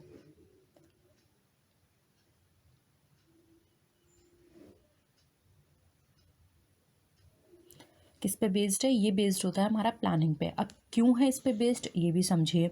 देखिए, जब भी हम प्लानिंग बनाते हैं तो कंपनी के जो भी पॉलिसीज़ हम बना रहे हैं, रूल्स बना रहे हैं, ये सब किसके बेसिस पर हम बनाए जाते हैं? प्लानिंग के बेसिस पर ही तो बनाए जा रहे हैं, क्योंकि हमें पता है हमें ऐसे ऐसे सारे स्टेप्स फॉलो करने हैं, हमें पहले ये करना है, फिर उसके बाद ये काम करना है, उसके बाद ये काम करना है। तो इसके लिए हम रूल्स बनाएंगे कि ये काम इस टाइम पर होने हैं, या फिर हमें ये पहले ये करना है, उसके बाद हमें पहले बजट तैयार करना है, उसके बाद हमें देखना है कि हमारा प्रोडक्ट कितना सेल हो जाएगा। तो इस तरह से हम रूल्स और हम इस तरह से सारी चीज़ें अपने माइंड में बना के चलते हैं। तो ये किसके बेसिस पर हो रहा है? प्लानिंग के बेसिस पर ही हो रहा है। आफ्टर दैट हमारी जो ऑर्गेनाइजेशन है वो इसके अकॉर्डिंग, या एम्प्लॉयज़ हैं वो इसके अकॉर्डिंग अपॉइंट किए जाते हैं। ठीक है, अब वो अपॉइंटमेंट हो गया एम्प्लॉयज़ का, तो फिर इसके बाद अब हम उनको डायरेक्ट करेंगे, कंट्रोल करेंगे, कोऑर्डिनेट करेंगे उन एम्प्लॉयज़ को आपस में, उनके साथ इस तरह से कम्युनिकेशन करेंगे जिससे कि हम अपने मैनेजमेंट फंक्शंस को इफ़ेक्टिवली परफॉर्म करवा पाएँ। ठीक है, इसलिए हमारा जो मेन फंक्शन है वो हमारा प्लानिंग होता है। और मैंने आपको पहले भी बताया, आप ऐसे भी समझ सकते हैं। आप एक चीज़ याद रखिए, पोस्ट कॉर्ब, सबसे पहले हम प्लानिंग करेंगे, उसके बाद ऑर्गेनाइजिंग, फिर स्टाफिंग कर ली, उसके बाद हम उनको डायरेक्ट करेंगे। सीओ से हमारा कोऑर्डिनेशन होता है, इनके बीच हम कोऑर्डिनेशन बिठाएंगे, फिर हम रिपोर्ट तैयार करेंगे, फिर हमारा आ जाएगा बजटरी। ठीक है, तो ये सारी चीज़ें इस तरह से की जाती हैं। और यहाँ पे कंट्रोल जो है वो उसके बाद आता है, लेकिन पोस्ट कॉर में इंक्लूड नहीं किया गया है। वैसे अगर हम बात करें, ये जो हमारा रिपोर्टिंग और बजटिंग है, ये हमारा कंट्रोल का ही पार्ट है। ठीक है, तो ये मत सोचना कि मैम ने पहले प्लानिंग बताया था और लास्ट पॉइंट बताया था कंट्रोल, और ये आर बी आ गया, यानी कि रिपोर्टिंग और बजटिंग आ गया, क्योंकि रिपोर्टिंग और बजटिंग हमारा कंट्रोल का ही पार्ट है। नेक्स्ट देखिए, which of the following is not a business forecasting technique? बताइए इसमें से कौन सी बिजनेस फोरकास्टिंग टेक्निक नहीं है? फर्स्ट है बजटिंग, सेकंड है प्रॉफिट प्लानिंग, थर्ड है determining the cost standards, fourth है प्रेजेंटिंग फाइनेंशियल स्टेटमेंट्स।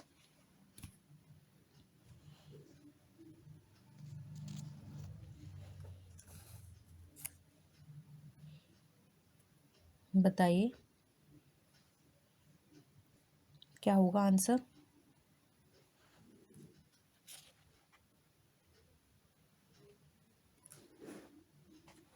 देखिए, यहाँ पे बिजनेस फोरकास्टिंग टेक्निक की बात की जा रही है, तो हम बजटिंग से ही फोरकास्ट करेंगे, प्रॉफिट प्लानिंग से ही फोरकास्ट करेंगे, और determining the cost of stand again इससे ही फोरकास्ट किया जाएगा। लेकिन फाइनेंशियल स्टेटमेंट प्रिपेयर करने से हम फोरकास्ट तो नहीं कर सकते किसी भी तरह से। ठीक है, तो यहाँ पर हमारा राइट आंसर क्या हो जाएगा? ऑप्शन 4। इसके अलावा और भी बहुत सारे मेथड्स हैं, या टेक्निक्स हैं फोरकास्ट करने के, जैसे कि business barometer, time series analysis, regression analysis, econometrics method, opinion poll, factor listening method, profit planning, budgeting, extrapolation, mathematical projection, बहुत सारे मेथड है। ठीक है, नेक्स्ट देखिए, planning job requirements has which of the following sequence? Job information, job description, job evaluation, job evaluation, job information, job description, job description, job evaluation and job information, या फिर none of the above? बताइए। Planning, जब हम job requirement की planning करते हैं तो कौन सा सीक्वेंस फॉलो किया जाता है?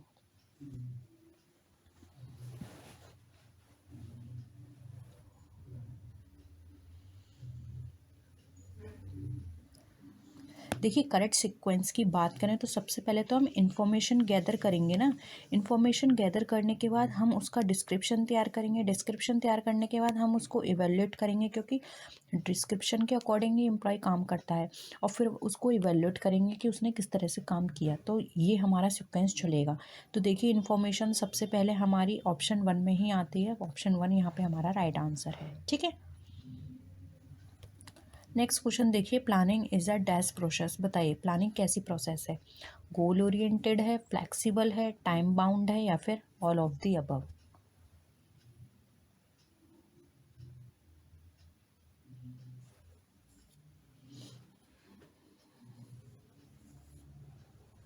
क्या होगा आंसर?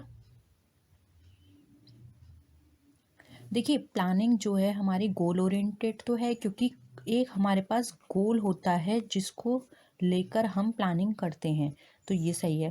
फ्लेक्सिबल भी है। अब फ्लेक्सिबल क्यों है ये समझिए। देखिए हमने ये सोच के चला कि हमें पूरे साल अपनी जो प्रोडक्शन होना है हम उस पर 2 लाख का खर्चा करेंगे, ये एक एग्जाम्पल है, ठीक है। हम 2 लाख का खर्चा करेंगे कि हमने प्लान करके चला, लेकिन अब क्या हुआ, उस साल जो हमारा रॉ मटेरियल है वो हमारा महंगा हो गया। तो जो हमने 2 लाख रुपए सोच के चला था, रॉ मटेरियल महंगा हो गया, तो हो सकता है कि 2 की जगह 2.5 लाख हमारा वहाँ पे खर्च हो, और वो हमें करना पड़ेगा। हम इसके चक्कर में अपना प्रोडक्शन तो नहीं रोक सकते। तो यहाँ पर क्या है, ये फ्लेक्सिबल हो गया, यानी कि हमने प्लान बना के चला था कि 2 लाख खर्चा करेंगे, लेकिन हो गया हमारा 2.5 लाख। तो ये क्या हो गया, फ्लेक्सिबल। प्लानिंग क्या होनी चाहिए, टाइम बाउंड होना चाहिए, ये भी बिल्कुल है। अब हम जो प्लानिंग करके चल रहे हैं वो सिर्फ हमने 1 ईयर की तो करी है। अब ऐसा तो नहीं है ना कि वो प्लानिंग हम अपने नेक्स्ट ईयर भी चला लेंगे, नेक्स्ट ईयर के लिए फिर हमें फिर से बनाना पड़ेगा। तो यहाँ पर हम प्लानिंग एक लिमिटेड टाइम की लेके चलते हैं। हम ऐसा नहीं है कि हमने प्लानिंग वो आगे चला दी या फिर हमने वो प्लानिंग पहले ही ख़त्म कर दी, एक टाइम बाउंड होता है। इसके साथ ही साथ इसके कुछ और फीचर्स भी हैं, जैसे कि प्राइमरी फंक्शन है प्लानिंग, टाइम बाउंड है। और प्लानिंग का इसेंस की बात करें तो प्लानिंग फोरकास्टिंग का काम करती है। और अगर हम बात करें तो डिसीजन मेकिंग एक इंटीग्रल पार्ट होता है प्लानिंग का, ठीक है। तो ये सारी चीज़ें हैं, तो option 4 all of the above हमारा राइट आंसर हो जाएगा। नेक्स्ट देखिए, the basis of planning is. अब हमें प्लानिंग का बेसिस यहाँ पे बताना है क्या है। मोटिवेशन है, कंट्रोल है, फोरकास्टिंग है, या ऑर्गेनाइजेशन है? बताइए।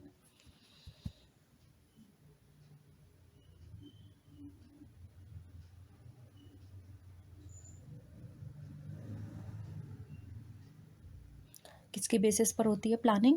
देखिए प्लानिंग की जाती है हमारी फोरकास्टिंग के बेसिस पर। सबसे पहले हम जब भी प्लान करेंगे उससे पहले हम फोरकास्ट करके चलते हैं, फोरकास्ट करते हैं, उसके बाद ही हम अपने किसी भी चीज़ पर प्लानिंग बनाते हैं, ठीक है। अब यहाँ पर जो प्लानिंग की जाती है वो फोरकास्ट के बेसिस पर कैसे करा हमने, कि हमारा फ्यूचर में ये होगा, या हम फ्यूचर में ऐसे करेंगे, या हम फ्यूचर में किस इसके द्वारा करवाएंगे। तो ये क्या है, पहले से ही हमने फोरकास्ट करके चला था, तभी तो हमने ये सारी चीज़ें करी, क्या, कैसे और क्यों, बाय whom। इसलिए हम ये यहाँ पे बोल सकते हैं कि हमारी जो बेसिस है प्लानिंग का वो हमारा फोरकास्टिंग होता है, ठीक है। नेक्स्ट क्वेश्चन पर आइए। अभी तो हमने यहाँ पे बात की थी बेसिस ऑफ प्लानिंग की, अब आगे हमारा एलिमेंट ऑफ प्लानिंग क्या है। राइट, कम्युनिकेशन, लीडरशिप, या फिर प्रोग्राम? बताइए। The element of planning is.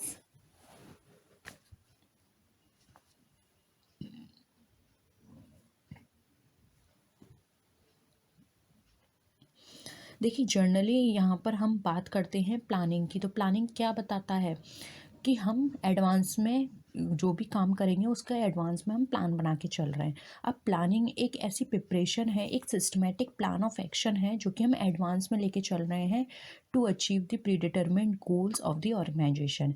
अब इसके अंदर यहाँ पर हमने एलिमेंट्स की बात की, तो पहले ऑप्शंस देख लेते हैं। ऑप्शंस के अकॉर्डिंग जो राइट आंसर है वो है हमारा प्रोग्राम, ऑप्शन 4। लेकिन इसके साथ साथ और भी एलिमेंट्स होते हैं, अगर आप नोट करना चाहते हैं तो कर सकते हैं, जैसे कि हमारा objectives, policies, strategies, working method या फिर प्रोसीजर्स, मेथड्स, रूल्स, बजट, ये सब हमारे प्लानिंग के एलिमेंट में कंसिडर किए जाते हैं, ठीक है। तो ऑप्शन 4 यहाँ पे हमारा राइट आंसर हो जाएगा। नेक्स्ट क्वेश्चन देखिए, management is the process of planning and controlling the actions of adventurers. The definition is given by E.F.L. Branch, Lawrence, Theo Hemin, none of the above। बताइए।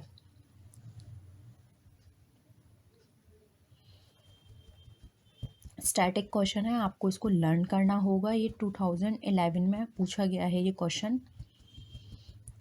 देखिए ये जो डेफिनेशन है planning की, ये दी थी EFL ब्रिज ने। ऑप्शन 1 यहाँ पे हमारा राइट आंसर है, ठीक है। नेक्स्ट देखिए, planning is a case build to hold the future. ये स्टेटमेंट किसने दिया था? ये हमारा 2010 में 2 बार पूछा गया है और 2017 में भी पूछा गया है। बताइए, 2 बार पूछने का मतलब है 2 शिफ्ट में पेपर हुए थे, दोनों शिफ्ट में ये आया था। क्या होगा? Planning is a case built to hold the future. Right answer हो जाएगा एलन। ये कॉन्सेप्ट जो है या स्टेटमेंट जो है एलन ने दिया था।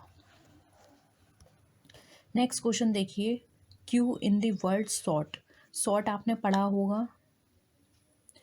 सॉर्ट एक टेक्निक है प्लानिंग की। उसमें जो क्यू है,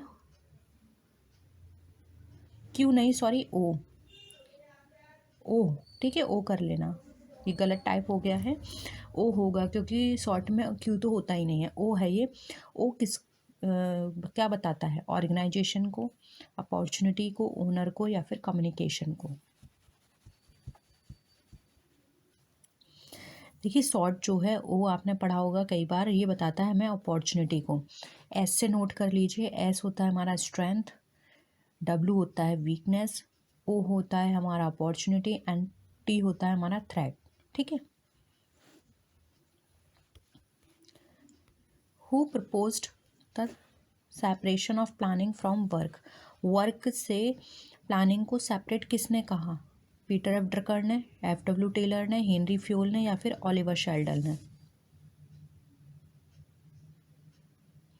देखिए यहाँ पर वर्क से प्लानिंग को सेपरेट करने का मतलब यहाँ पर ये है कि हम किसी से कोई भी काम करवा रहे हैं तो उसी से प्लानिंग नहीं करवा सकते। यानी कि कोई नॉर्मल वर्क और प्लानिंग, ये दोनों क्या हैं? उन्होंने कहा ये दोनों सेपरेट हैं।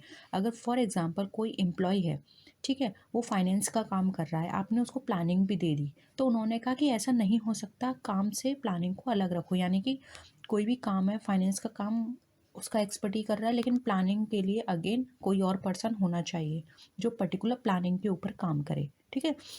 प्लानिंग को सेपरेट रखो अदर वर्क से। यहाँ पे डिफरेंस होना चाहिए between two planning and personal department and both, ठीक है। यानी कि यहाँ पर जो भी स्पेशल या फिर जो डिपार्टमेंट्स हैं, वो जिस भी काम के लिए काम स्पेशल हैं, वो सिर्फ उसी काम पर फोकस करेंगे, साथ ही साथ में वो प्लानिंग पर वर्क नहीं करेंगे, ये कहा था।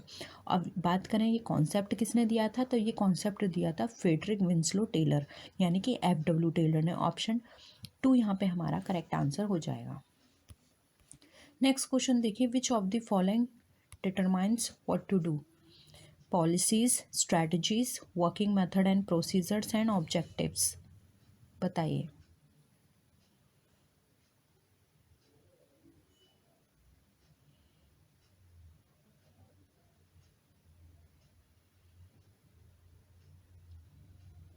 देखिए व्हाट टू डू ये हमें कौन बताएगा? क्या लगता है? ये हमें बताता है हमारे ऑब्जेक्टिव्स कि हमें क्या करना है, ठीक है।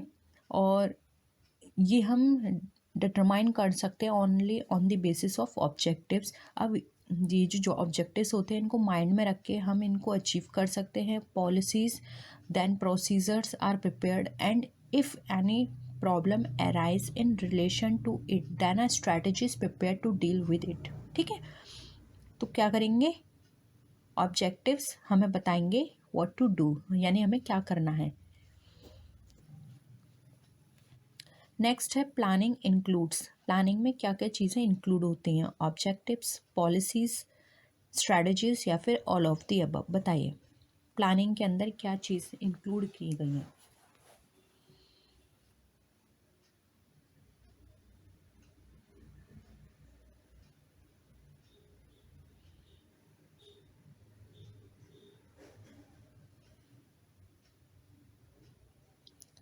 देखिए प्लानिंग की यहाँ पे बात की जा रही है, तो प्लानिंग एक ऐसी मेंटल प्रोसेस होती है which is based on facts, ठीक है, under which human and physical components जो होते हैं हमारे ऑर्गेनाइज होते हैं, कोऑर्डिनेट करते हैं, ताकि जो भी हमारे सेट गोल्स हैं हम उनको अचीव कर पाएँ in the best possible manner.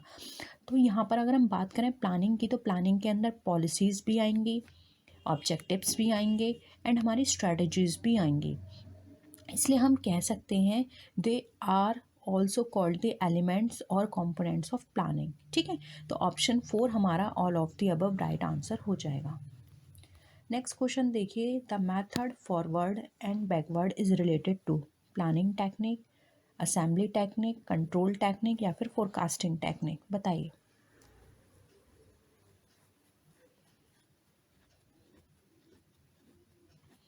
क्या होगा आंसर? देखिए प्लानिंग जो होती है वो ऑलवेज हमारी फॉरवर्ड होती है, इस चीज़ को याद रखिएगा, ठीक है। प्लानिंग हमेशा फॉरवर्ड होती है, लेकिन यहाँ पे फॉरवर्ड और बैकवर्ड दोनों की बात की जा रही है, इसलिए आंसर हो जाएगा कंट्रोल टेक्निक, ठीक है। नेक्स्ट देखिए, the nature of planning is not. अब प्लानिंग का जो नेचर है वो क्या नहीं है। Planning is a continuous process, planning is related to all the managers, planning making the undertaking committed to the future, planning is status Q.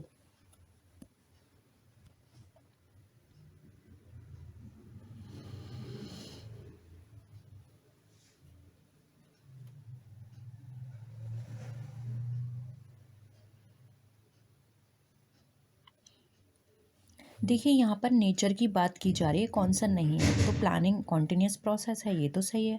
अब यहाँ पर देखिए planning is related to all the managers, ये बिल्कुल सही है। यहाँ पर ये चीज़ नहीं कहा गया कि सिर्फ और सिर्फ मैनेजर्स के लिए, यहाँ पे ये कहा गया सभी मैनेजर्स के लिए ज़रूरी है, तो ये भी सही है। फिर वो टॉप का हो, लोअर का हो या फिर मीडियम लेवल हो, ठीक है। फिर है planning makes the undertaking committed to the future, ये भी बिल्कुल सही है, फ्यूचर से कंसर्न है हमारा। अब नेक्स्ट आता है प्लानिंग इज स्टेटस क्यों, ये बिल्कुल भी सही नहीं है, और यहाँ पे पूछा है nature of planning is not, तो राइट आंसर हो जाएगा ऑप्शन नंबर यहाँ पर वो। प्लानिंग जो है हमारी स्टेटस क्यों नहीं है, ये हमारी फ्लेक्सिबल नेचर की होती है, ठीक है। तो यहाँ पर ऑप्शन 4 हमारा करेक्ट आंसर हो जाएगा। नेक्स्ट क्वेश्चन देखिए, which of the following management functions are closely related, बताइए इसमें से कौन कौन से फंक्शंस मैनेजमेंट के एक दूसरे से क्लोजली रिलेटेड है।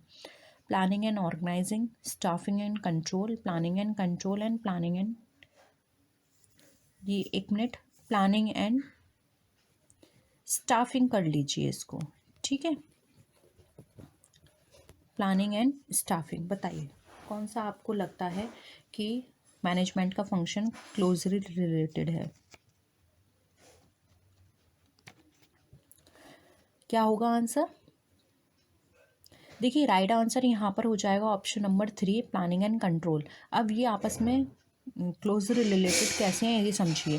देखिए कंट्रोल के अंदर क्या होता है, हमने कोई भी काम, कोई भी स्टैंडर्ड सेट किया, उसके अकॉर्डिंग काम नहीं हुआ या उसके अकॉर्डिंग एग्जीक्यूशन नहीं हो पाया, तो अगेन हम फिर से घूम के कहाँ जाते हैं, प्लानिंग पे जाते हैं, ठीक है। क्योंकि हमें वो ऑब्जेक्टिव अचीव करने थे लेकिन वो अचीव नहीं हो पाए, क्योंकि हमारा जो वर्कर्स थे उन्होंने सही ढंग से काम नहीं किया या फिर रिज़ल्ट हमें उतना बेहतर नहीं मिला, तो अगेन हम प्लानिंग करेंगे उसको, जो भी हमें अचीव करना है उसको अचीव करने के लिए। तो कंट्रोल के बाद फिर हम कहाँ पर आ जाते हैं, प्लानिंग पे। इसलिए ये कहा जाता है कि प्लानिंग जो होती है वो हमारी कंट्रोल से क्लोजली रिलेटेड होती है, ठीक है। तो ऑप्शन यहाँ पे 3 हमारा राइट आंसर हो जाएगा। नेक्स्ट क्वेश्चन देखिए, planning in a business is not, planning business के अंदर क्या नहीं है, pre action stage function, upper management function, continuous process या फिर इंटेलेक्चुअल प्रोसेस, बताइए।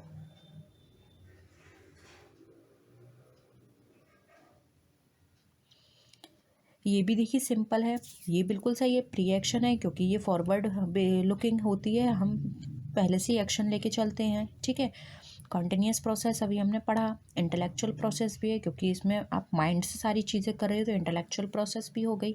लेकिन ये यहाँ पर बिल्कुल गलत है, तो ऑप्शन 24 का आंसर हो जाएगा 2, क्योंकि यहाँ पे अपर मैनेजमेंट फंक्शन की बात की गई, जबकि ऐसा नहीं है। प्लानिंग जो है टॉप, मिडिल और लोअर सभी मैनेजरियल फंक्शंस के लिए होती है। तो ऑप्शन 2 यहाँ पे हमारा राइट आंसर हो जाएगा। नेक्स्ट देखिए, सॉर्ट इज़ यूज्ड फॉर। अब सॉर्ट जो है किसके लिए यूज़ की जाती है? मैंने स्टार्टिंग में ही आपको बताया था, प्लानिंग के लिए, ऑर्गेनाइजिंग, मोटिवेटिंग या फिर कंट्रोलिंग। बताइए सॉर्ट किस लिए यूज़ की जाएगी, जिसको हम स्ट्रेंथ, वीकनेस, अपॉर्चुनिटी और थ्रेट बोलते हैं। देखिए ये एक प्लानिंग की टेक्निक है। ऑप्शन 1 यहाँ पे राइट आंसर है। हम यहाँ देखते हैं कि हम कोई भी काम करते हैं या कोई भी प्रोडक्ट बनाते हैं न्यू, तो हम ये देखते हैं कि इस प्रोडक्ट की या कितनी स्ट्रेंथ है, वीकनेस क्या है, यानी कि मार्केट में अगर इस तरह का प्रोडक्ट है तो उसकी वीकनेस क्या है। फिर हम देखते हैं अपॉर्चुनिटी क्या है, यानी मार्केट में जो प्रोडक्ट आ रहा है वो क्या चीज़ प्रोवाइड नहीं कर रहा जो कि पब्लिक मांग रही है उसमें, या वो इंग्रेडिएंट मांग रही है उस प्रोडक्ट में। फिर आ जाता है थ्रेट, यानी कि वहाँ पे हमारे लिए क्या चीज़ है जो हम नहीं दे सकते, या फिर जो हमारे लिए थ्रेट का काम करेंगी। ठीक है, तो यहाँ पे सॉर्ट होता है जिसमें एच जो होता है, यहाँ पर एच इसमें नहीं होता। ठीक है, तो यहाँ पर राइट आंसर हो जाएगा ऑप्शन 1, प्लानिंग।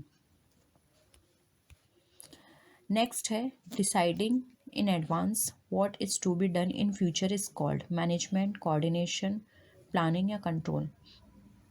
अभी हमने बहुत बार पढ़ा कि फ्यूचर में क्या करना है वो हम ये सोच के कि क्या हमें करना है वो हम एडवांस में ही सोच के चल रहे हैं, तो वो क्या है हमारे लिए? प्लानिंग है। ऑप्शन 3 करेक्ट है। नेक्स्ट क्वेश्चन देखिए, the essence of business planning is to. अब बिजनेस प्लानिंग का एसेंस क्या है?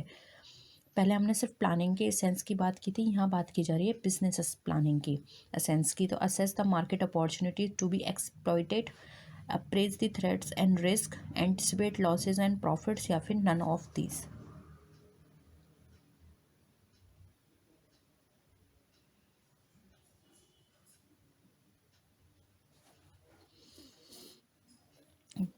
क्या होगा? देखिए मार्केट की जब हम प्लानिंग करते हैं तो सबसे पहले हम ये देखते हैं कि मार्केट से रिलेटेड हम पहले ये सोच के चलेंगे कि किस तरह से हमें पॉलिसीज़ बनानी है, प्लान्स और प्रोग्राम्स अपने बनाने हैं, जिससे कि हम करंट मार्केट कंडीशंस के बेसिस पर अपनी प्लानिंग को बना के चल सकें। ठीक है, तो इससे क्या होता है, हमें ऑप्टिमम बेनिफिट्स मिल जाते हैं। उसको जो अगर कोई भी अपॉर्चुनिटी है तो उस अपॉर्चुनिटी को हम ले सकते हैं।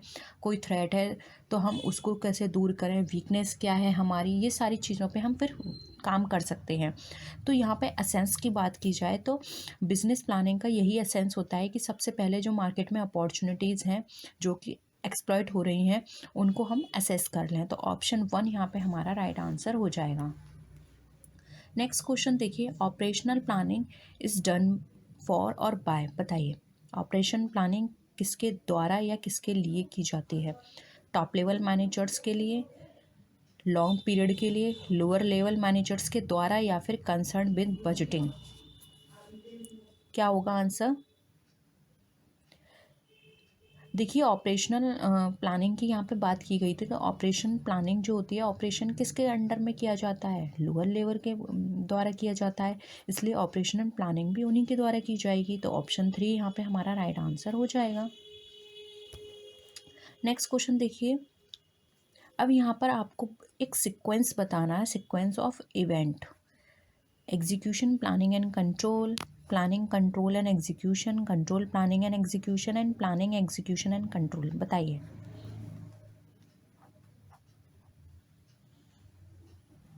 क्या सीक्वेंस चलेगा?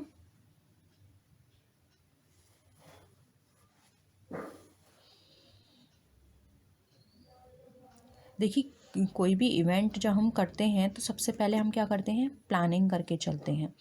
प्लानिंग करने के बाद हम क्या करेंगे? उस प्लानिंग को एग्जीक्यूट करेंगे। आफ्टर दैट हम कंट्रोल करेंगे। ठीक है, तो ये ऑप्शन हमारे प्लानिंग फर्स्ट कट गया, सेकंड कट गया, प्लानिंग, कंट्रोल एंड एग्जीक्यूशन, ये ऑप्शन 4 हो जाएगा हमारा राइट आंसर। ठीक है, the term strategy is mainly related to planning, motivating employees, decentralisation, या फिर कोऑर्डिनेशन। सिंपल है, स्ट्रैटेजी अभी हमने बात की थी किसके अंदर आती है? प्लानिंग के अंदर। तो ऑप्शन 1 यहाँ पे हमारा राइट आंसर है। नेक्स्ट देखिए, unity of command refers to, unity of command हमें क्या बताती है?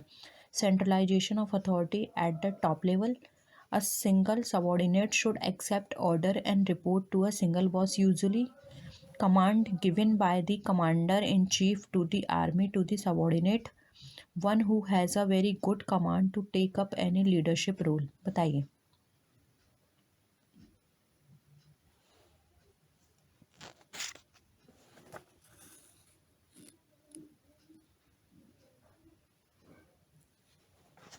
क्या लगता है आपको इसका आंसर?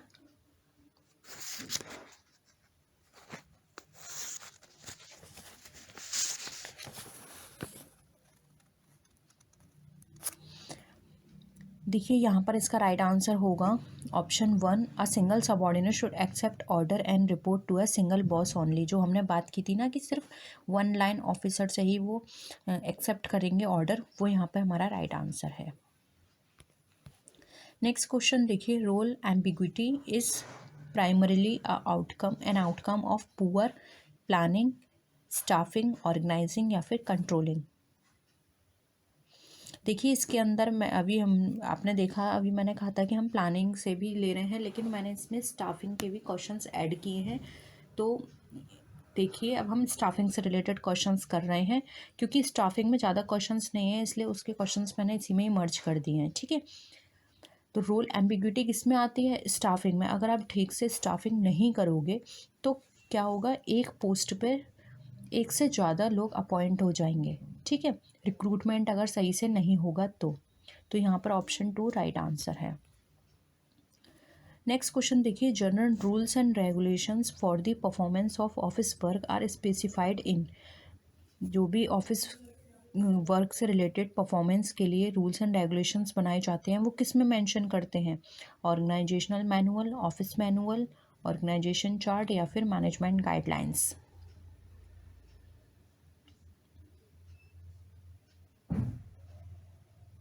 देखिए यहाँ पे ऑफिस वर्क से रिलेटेड बात की जा रही है, तो वो ऑफिस मैनुअल में ही इंक्लूड किए जाएंगे। ऑफिस मैनुअल एक ऐसा डॉक्यूमेंट्री या हम बोल सकते हैं एक ऐसा मैनुअल होता है जो एक हैंडबुक की तरह प्रिपेयर किया जाता है ऑफिस के अंदर।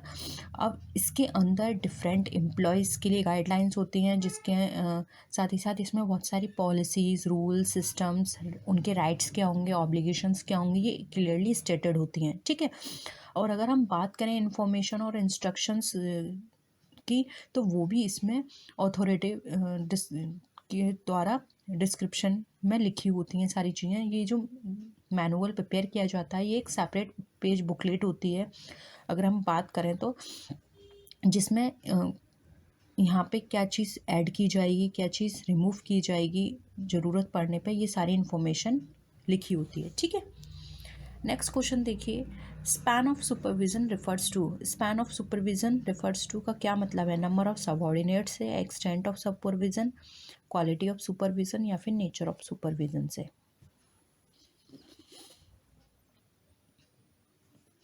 देखिए इसका मतलब होता है, बताइए आंसर पहले आप।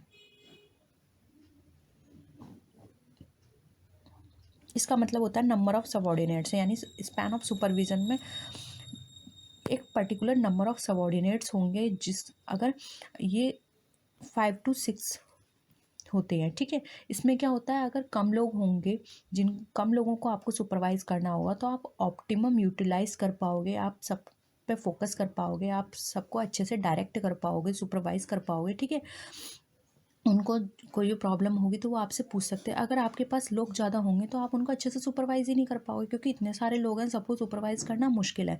इसलिए एक लिमिटेड नंबर ऑफ सबऑर्डिनेट्स होते हैं जिनको सिर्फ आपको एक सिंगल सुपरवाइज़र को सुपरवाइज करना होता है। ठीक है, तो ऑप्शन 1 यहाँ पे हमारा राइट आंसर है। नेक्स्ट क्वेश्चन देखिए, which one of the following initiatives it's not the strategy for managing shortage of employees in an organisation? Option 1 है attempt to reduce turnover, offer incentives to postpone retirement, hire temporary employees या फिर employees training. बताइए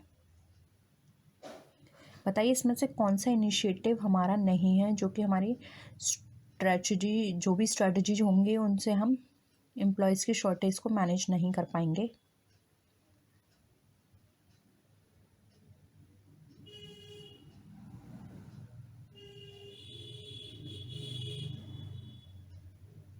देखिए यहाँ पर right answer हो जाएगा option 4 employees training. Employees training से हम किसी भी तरह से एम्प्लॉयज़ की जो शॉर्टेज है उसको हम मैनेज नहीं कर सकते। तो ऑप्शन 4 यहाँ पे हमारा राइट आंसर हो जाएगा।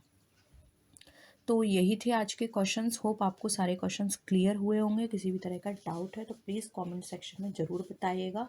साथ ही साथ वीडियो कैसी लगी कमेंट सेक्शन में अपने रिव्यूज़ ज़रूर दीजिएगा। नेक्स्ट वीडियो में हम आपसे फिर मिलेंगे, तब तक के लिए टेक केयर, बाय बाय।